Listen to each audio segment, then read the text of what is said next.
孟加拉上到第4，挑戰緊香港隊。안녕하세요. 한국 fighting. Saudi Arabia. The Asia Cup 2026 now broadcasting Hong Kong versus Australia. Bharat आपका स्वागत करता है. Magandang lungsod ang Pilipinas. 中国混团队打进半决赛，跟中国香港队相遇。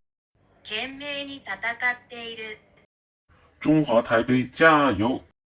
咦，4個都係香港人嘅？男子組總共有15隊，前4名晉級淘汰賽。香港喺4強擊敗咗東道主印度，再喺決賽險勝中國隊，成功衛冕亞洲杯冠軍。雙人賽方面，香港隊亦都有好成績，分別喺混合組攞到金牌，喺男子同女子組分別各得1面銅牌。喺獎牌榜上，香港以2金2銅排列第2。